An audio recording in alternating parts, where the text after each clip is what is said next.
grand live du numérique sur BFM Business. Et c'est Mats Carduner qui était avec nous à présent. Mats, bonsoir. Bonsoir. Vous êtes cofondateur de l'agence 55, 55 comme 55% des gens qui achètent quand ils poussent la porte d'un magasin. Oui, effectivement, notre société de conseil 55, voilà, un nom qui est un peu étrange, mais qui vient en fait du fait qu'on a constaté dans une étude que 55% des gens qui rentrent dans un magasin achètent quelque chose, alors que sur un site marchand, ce taux d'achat est plutôt de 2%.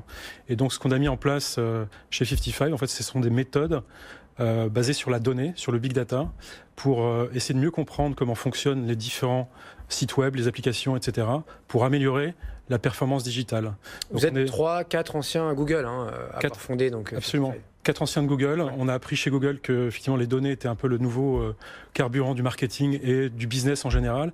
La donnée, c'est vraiment pour nous ce qui unifie finalement toutes les fonctions d'entreprise. Ça sert à faire du marketing, de la communication, mais également du CRM, de la production de produits.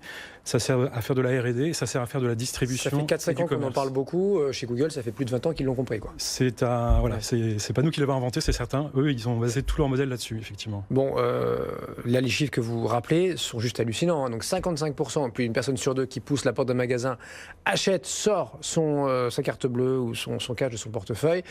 C'est à peine 2% dans le virtuel. Ça veut dire que c'est pas parce que vous attirez un internaute, quelqu'un qui a un smartphone sur votre site, sur votre app, je sais pas quoi, qui va payer. C'est généralement tout le contraire. Il se balade, il réfléchit, je sais pas quoi, mais il valide pas son panier. S'il va d'ailleurs jusqu'au panier. Il y a une plus grande complexité en fait sur Internet ou dans l'espace digital en général, dans l'espace mobile, parce qu'effectivement, les points de contact qu'on a avec un consommateur sont extrêmement variés. Il est très difficile de faire le lien entre ces différents points de contact. Et donc notre métier, c'est vraiment de manier cette donnée, de la manipuler, de l'extraire, de la traiter et ensuite de l'analyser et de la conversion après, quoi. Ouais. C'est le Graal, la conversion, pour améliorer les taux de conversion. Bon, pour une fois que le réel bat le virtuel, au moins on le prend. Mais évidemment, en volumétrie, maintenant les gens sont sur Internet. On peut faire 10-15 boutiques en un quart d'heure, une demi-heure. Et il y a un phénomène nouveau, c'est qu'en fait, on peut faire le lien entre les écrans et les magasins. Et c'est également ça qu'on essaie de faire pour nos clients. Bon, la Chine, là, on parle ensemble de la Chine, de la data aussi en Chine, et de ces idées reçues sur la tech, l'Internet chinois. On dit régulièrement, tiens, les Chinois vont rattraper leur retard sur l'Occident, à commencer par leur retard sur l'Amérique. Vous vous dites en fait non, c'était avant. Les Chinois sont pas en train de rattraper leur retard. Ils ont déjà dans plein de domaines largement dépassé les pays occidentaux, l'Europe, les États-Unis, notamment dans tout ce qui est Internet et notamment dans tout ce qui est mobile.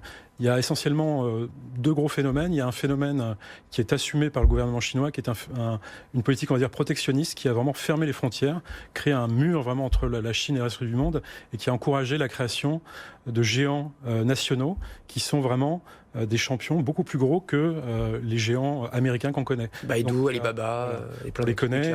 Baidu, moteur de recherche, 60% de part de marché en Chine. Alibaba qui a Tmall, un énorme site marchand. Qui a également Alipay, qui est une solution de paiement mobile qui réunit 500 millions de personnes. Et qui Alibaba, ça fait des célibataires le 11 novembre, fait mieux que Black Friday, Cyber Monday réunis. Le Singles Day le 11 novembre a fait un chiffre d'affaires de 33 milliards de dollars, ce qui est quasiment l'équivalent du PIB de l'Italie, par exemple. Donc ce sont des marchés énormes. Vous avez également Tencent, qui a la messagerie WeChat, qui est le pendant chinois de WhatsApp. C'est énorme. Donc ces géants chinois constituent un écosystème qui est très puissant et qui est beaucoup plus gros que les grosses écuries entre guillemets occidentales qu'on connaît. Donc il y a ça. Deuxième phénomène, c'est que il y a tout simplement un marché qui est considérable. Sur le 1,4 milliard de Chinois, il y en a 750 qui sont des internautes. Sur ces 750, il y en a 700 millions qui arrivent sur Internet par le mobile, et ce sont les champions de ce qu'on appelle le m-commerce, c'est-à-dire le commerce par le mobile, le e-commerce par le mobile, c'est-à-dire le paiement mobile.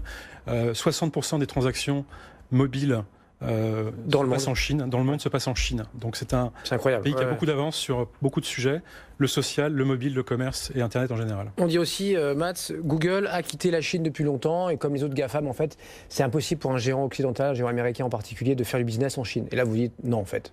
Google est resté en Chine. Effectivement, Google est parti de Chine, est arrivé en Chine en 2005, est parti en affirmant en fait son désaccord avec les politiques en fait de censure du gouvernement chinois. Également aussi parce qu'il y avait quelques difficultés technologiques à appliquer les algorithmes sur le mandarin. Ça, c'est une autre histoire. Ça on sait moins. Ouais. C'était plus compliqué. Okay. Mais ça, en fait, c'est la version officielle. Exactement, oui. Et effectivement, donc, on pense qu'il n'y a plus Google Maps, il n'y a plus Gmail, il n'y a plus Google. Par contre, ils sont restés, ils sont très nombreux, ils sont présents dans 4 ou 5 villes, plusieurs milliers d'employés. Et en fait, ils développent des solutions marketing, des solutions publicitaires pour les marques, en B2B. Ils développent des solutions d'analytics, donc de collecte de données. Et ils développent également des solutions de cloud pour stocker les données. Et donc ils sont main dans la main, finalement, avec la tech chinoise. Exactement. Et ils proposent un avantage, en fait, qui est important par rapport à ceux qui voudraient utiliser des solutions chinoises, c'est qu'ils sont plus transparents également, ils sont, on va dire, plus performants et comme ils ne sont pas dans l'écosystème chinois, on considère qu'ils sont plus neutres. Et donc ça favorise l'analyse des données, notamment pour les grandes marques internationales qui veulent se développer en Chine. Bon, dernier point et non des moindres, Matt, c'est donc la Chine qui est ou qui va vers notre économie de marché. Et donc, in fine, on ne sait pas comment parce qu'ils en sont encore loin, mais il y aura la démocratie. Et là, en fait... Ouais, on peut penser que ça va dans ce sens-là, effectivement, que l'économie de marché va avec liberté, concurrence, etc. Dans les faits, on voit que le gouvernement chinois déploie des politiques qui sont extrêmement, on va dire, ambitieuses sur le contrôle des données. Ils ont un projet qui est un projet important. Ça s'appelle un système de crédit social qui va être en place pour 2020 et qui va consister à croiser énormément de données pour donner un score social à chaque citoyen. Donc des données qui peuvent être des données de fournisseurs d'accès, d'opérateurs téléphoniques, également sur les contenus que vous publiez sur les réseaux sociaux, également sur vos conversations téléphoniques, également des données qui sont capturées par des caméras qui sont dans la rue. C'est déjà testé sur des millions de gens. Je n'ai pas envie de savoir ce qui se passe quand on n'a plus de points. Là. Voilà. Et donc, en fait, effectivement, ça donne un score social qui va donner en fait, la possibilité d'avoir accès au crédit, avoir accès à des prestations sociales ou d'autres choses. Donc, on est dans une approche qui est complètement différente en fait, de l'approche américaine, qui est une approche beaucoup plus mercantile des données. Aux États-Unis, on assume parfaitement le fait qu'en abandonnant un peu de vie privée, en fait, c'est une monnaie d'échange pour accéder à des services et pour avoir un e-commerce qui est plus efficace. Et c'est on va dire une approche qui est très différente également de celle de l'Europe, qui a choisi une voie un petit peu médiane, avec le RGPD, qu'on connaît bien, qu'on a vu s'installer très récemment en Europe, et qui a choisi donc d'opposer cette liberté qu'on pourrait avoir d'utiliser ces données à un droit fondamental qui est le droit à la protection des données personnelles, le droit à la vie privée, et qui propose désormais donc des choses aussi importantes que le droit à l'oubli ou bien le droit à la portabilité des données entre différents opérateurs. Et donc je pense qu'on est là dans 3 approches complètement différentes des données dans le monde. Une approche étatique, une approche business, donc celle des États-Unis, et puis la troisième voie européenne, plus humaniste. On verra si on s'est fourvoyé ou si on a eu raison. Ça, Dieu seul le sait. Vraiment, seul l'avenir nous le dira. Merci beaucoup. Avec nous donc ce soir le cofondateur, président de l'agence 55, Mats Karduner, avec nous donc sur BFM Business. On est là, nous, jusqu'à 22h tous les soirs.